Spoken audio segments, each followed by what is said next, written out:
Hey guys, what's going on? This is Manga by Volume, and today we're actually going to be doing kind of a filler video because it's going to be at least a week or so until I can get this month's manga haul out because I have a package coming in for my my birthday manga from Right Stuff. It's going to be a pretty good haul, like 20 volumes or so. Anyways, today I thought it would be a good idea to go over some video games, do a video game haul for a bunch of stuff that I got from GameStop during their buy two get one, and oh my god. As many of you probably know, GameStop was doing a freaking ridiculous trade-in promotion where, like, if you traded 6 games, you got 60% extra trade-in credit.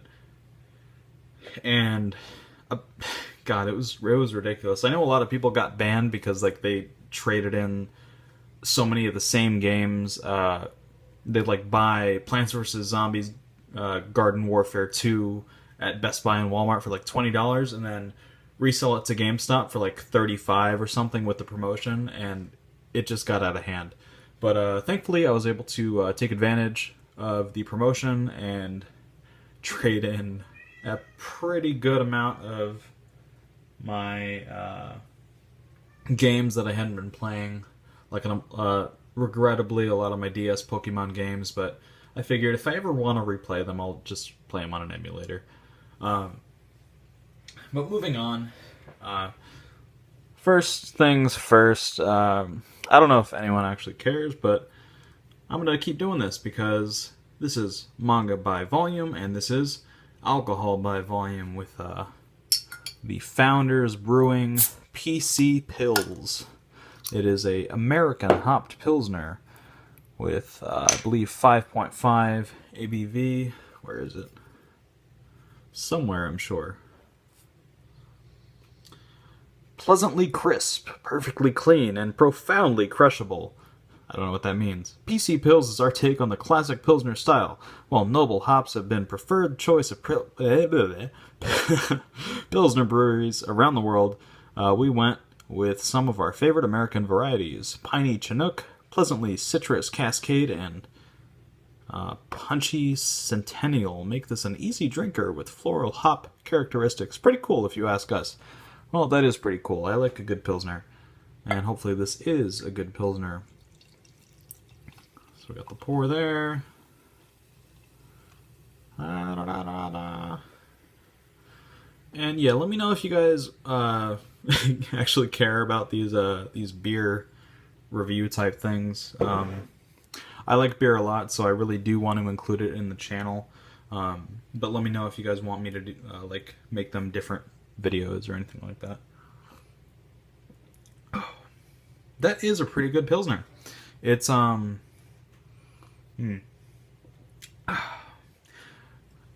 I think it lives up to its name. It's definitely got kind of like an IPA type taste to it with the hops, but still the smoothness and less bitterness of a Pilsner.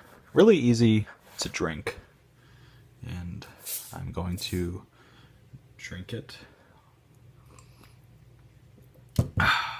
Indeed. Anyways, moving on.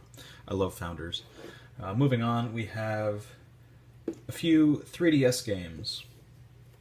A lot of these I've been meaning to pick up for like the longest time, and I don't know. I haven't actually played my 3DS in way too long. I think the last time I like actually really got into my 3DS was with Pokemon Sun last year, like November. I don't know. Ultra Sun's coming out soon, so I'm really looking forward to that, even though it's pretty much going to be the same game from what I understand. But I did pick up some 3DS games. Starting out, we have Mario Kart 7. Now, I know you're probably thinking, hey, Manga by Volume, because that's totally my name. Why didn't you already have Mario Kart 7? Well, kind viewer, thank you for asking. I actually did have Mario Kart 7, but I traded it in to GameStop with the promotion. I traded it in for $36, and then with the buy two get one, I ended up paying for this one, a new copy of it, for $26. Plus, it was part of a buy two get one, so it was really less than $26, and that's kind of ridiculous and freaking hilarious. But I do love Mario Kart 7. The only thing that kind of sucks is I'm going to have to redo my entire save file. But whatever, it's fun. I'm still playing through Mario Kart 8 Deluxe on the Switch, and I'm loving that. But I really do miss some of the tracks from this one. Had a lot of fun playing Mario Kart 7 over the past few years. Love this game. Next up is another rebuy. So, I actually traded this one in Donkey Kong Country Returns 3D. I was kind of hurting for money, so I traded this one in a while back. Really regretted it because Retro Studios did an excellent job with the new Donkey Kong Country games. And I've never actually beaten one, but I did have this one for 3DS a while back, traded it in, was finally able to rebuy it for $20. Plus it was, again, part of the buy two get one, so it was even cheaper than that technically. Next up is Dragon Quest VII, Fragments of the Forgotten Past. Now, from what I understand, this one has kind of like some Pokemon-type elements with raising monsters. At least, that's what I've heard. I might be wrong. But I'm really looking forward to playing this when I get the chance. Actually, it's an RPG. I've never played a Dragon Quest game, weirdly enough. So, I am looking forward to it. I love the Akira Toriyama character designs. I think that's like the main draw of Dragon Quest for me. I've always wanted to play one. And I know Dragon Quest VIII, the 3D one from PlayStation 2, is also on 3DS now, and that's really awesome, and I want to play that next if I can find it. But yeah, Dragon Quest VII. Looking forward to it. Next up is a game I've heard fucking astounding things about. I know it's supposed to have like a kind of... Hang on, let me take a sip of beer. Ooh, that's good. I know it's supposed to have like a pretty frustrating control scheme, and it might affect me even worse because I'm left-handed. But that is Kid Icarus Uprising. I've heard so many good things about this, and I finally found a physical copy. I know it's been like out of print for the longest time. But I heard the story's amazing. The graphics are fucking awesome. It's I forget the guy's name, but I'm so bad. The guy that made Smash Brothers had a big hand in this, and you could tell because he uses the same character design for Pit, as he does in the Smash Bros. Games. Looking forward to this. Not much else to say about it. I hear the multiplayer is good too. I don't know how active it is, but I guess we'll find out eventually. I don't know when I'm going to get around to it, but I have such a fucking backlog. And another reason that I have such a backlog is this next game that I've gotten really, really into. I've not been able to put my 3DS down. I haven't even touched my Switch in like a week because of this. And that is Rune Factory 4.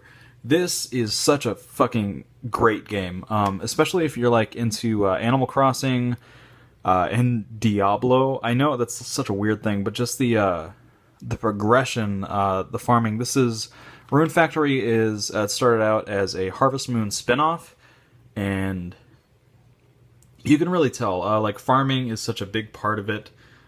But this one you can also like befriend monsters that you find out in the wild. There's like a big emphasis on combat. There's boss monsters and stuff. The anime bullshit storyline is kind of trite, but I'm really enjoying it so far. It's a lot of fun and addictive as hell. Like, you will not put this down once you get into it. Like, I wasn't sure at first because it's really slow to start, but once you start to understand the systems and stuff and get past all the tutorial phase type things, it really comes into its own, and God, I love this game. Moving on. Rune Factory 4. Love it. Let's start out with let's see, we got some PS4 games. Keep in mind I got most of these from the GameStop Buy Two Get One. But this one I didn't. I just bought it new because it's new. And that is the Crash Bandicoot Insane Trilogy. I've only played a little bit of the first game in this collection so far, but they've done such an amazing job. I grew up on the Crash Bandicoot games on PlayStation 1, and to see them with such a loving treatment with a fresh coat of paint is such a joy. Like, these games, the gameplay doesn't hold up that well, but the spirit of the games definitely do. Like, the soundtrack, the voice acting, and just the overall charm of Crash Bandicoot really shines through. It's aged really, really well. These are a lot harder than games nowadays. But if you can look past that, or if you've grown up with Crash Bandicoot your entire life, like I have, this is definitely a collection that you need to get. Especially, I mean, $40 for 3 games, you cannot beat that. Plus, there's like a lot of new features. I think you can play as Coco in all 3 games, which is just insane. I know it's not a huge difference, but man, this is a great collection. I really hope they do the Spyro games next, because I actually like Spyro a lot more than Crash Bandicoot. I don't know if that's sacrilege or not, but yeah. Naughty Dog, props to you guys for making a fucking ageless platforming series. I really hope we see something with... I know you guys you're releasing the Jak and Daxter games on PlayStation 4 as PlayStation Network virtual console type games, but if we can get like a remaster in the future, or a new Jak and Daxter or a new Crash Bandicoot game, that would be fucking amazing. Yeah, Crash Bandicoot Insane Trilogy, insane value. God, I'm a fucking shill. Anyways, moving on to the Buy Two Get One used games. So this might also be kind of sacrilegious, but I've only beaten one Bioshock game, and that was Bioshock Infinite, and I loved it. I know it hasn't... over time, the reception for it has kind of changed. It's become a lot more negative, but I absolutely loved Bioshock Infinite. I thought the Cabbage, that's my cat. What's up, Cabbage? Alright, anyways, the reception for Bioshock Infinite has kind of gone south, but I really loved it, and I really want to go back and play the first 2 games. And what better way to do that than with the remastered trilogy in Bioshock the Collection. There's really not a whole lot to say about this. It has all the DLC, which is awesome, because I never actually played the Bioshock Infinite DLC, and I hear Minerva's Den, I think that's how you pronounce it, for Bioshock 2 is one of the best DLCs ever made. So I'm really looking forward to getting into this when I get the chance. Obviously, I have so many freaking things to do, but looking forward to playing these when I can. And I hope the remaster is good. Next up, we have Final Fantasy 15. I've never beaten a Final Fantasy game. I think the only one I've even gotten a little, like a couple hours into, was Final Fantasy 6 on SNES. But this one just looks amazing. Like the graphics, the open world, driving around with your bros on the road trip, it just looks awesome. And this is another long one. I have like 4 RPGs I need to work through.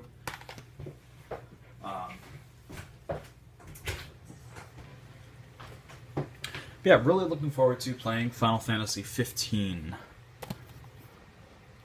Looks amazing. Next up is another game that I've actually played a good bit through, but never actually beat. And the second one came out pretty recently. and that is Dishonored. This is the definitive edition for PS4. I hear this one has some like frame rate issues, and God, that's kind of gross. I hate how GameStop does their stickers. Whatever. But I sold my PS3 a while back, and I really want to replay this game, because what I played of it initially was really fun. And yeah, it's a great stealth game, amazing atmosphere, and world, and some of the tools they give you are just freaking cool. Like you can like teleport around and stuff. I don't know. It's fun. Just Dishonored. It's like $17 now. I don't know, but I got it, and I can't wait to play it finally again. And maybe I'll get the second one once I finish this. But all right, next up is drum roll, The Last Guardian by Team Ico. I hear this one has, Japan Studio, whatever. It's Team Ico. This game is one that I've heard like mixed reception about, but everyone seems to say that, in spite of its control issues, is a phenomenal story. And I'm really looking forward to getting into this. The Last Guardian, I hear the little bird dog here, Trico, has some of the best AI ever seen in a video game. Well, for the most part. Really looking forward to this, though. Last Guardian. I'm also really looking forward to the Shadow of the Colossus remake that Bluepoint is making. Should come out next year, I think. I'm not sure, but I was blown away when I saw the trailer at E3, and I really hope they do like an Eco remaster next, or remake, I guess. I think they're doing it from the ground up. Anyways, moving on. Speaking of remasters, I know there's been a lot of those. I think I've had... yeah, there's been a few so far. But here's another one that's Valkyria Chronicles remastered for PS4. I've heard amazing things about this. I've never actually played it, and I'm looking forward to it. I know the new one, I forget what it's called, Valkyria something or other. Valkyria Revolution, maybe, just came out. I really hope they do Valkyria Chronicles 2 soon, like a remake of the PSP game. But this one has always caught my interest. I know it's like a kind of like a Fire Emblem type game with third person action.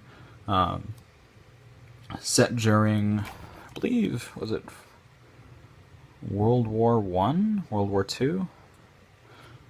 Some fantasy war that, and it's all anime-ified or whatever, but looks really good, and I can't wait to try it out. That's yet another RPG to add to the pile. God, I'm so stupid. On top of my anime queue and all the manga I haven't read yet. Moving on is the last game in the stack, and this is a really special game to me. This is among, I want to say this is one of my top five games of all time.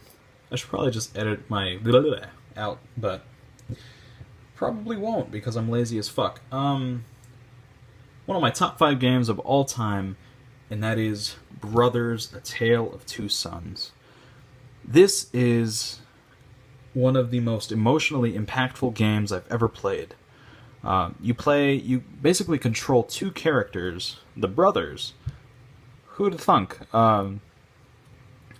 Throughout, I want to say most of the game, and each brother is controlled with a different control, different analog stick, and their actions are like on the different triggers, I believe.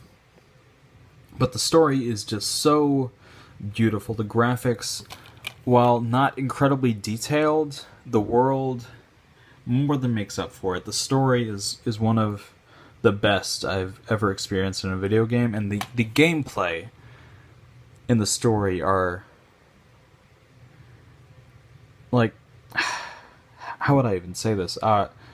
they're just woven together so expertly. Like, the story can't exist without the gameplay, and the gameplay can't exist without the story. It's one of the most unique games I've ever played. It only took me, like, I want to say, like, 2, 3, 4 hours to beat it, but God, what an amazing experience, and I'm really glad to have a physical copy. I played it on PS3. It was a PlayStation Plus game a while back, but I'm so glad to finally have a physical copy that I can replay whenever. Goddamn. Brothers, A Tale of Two Sons is one of the best games I've ever played.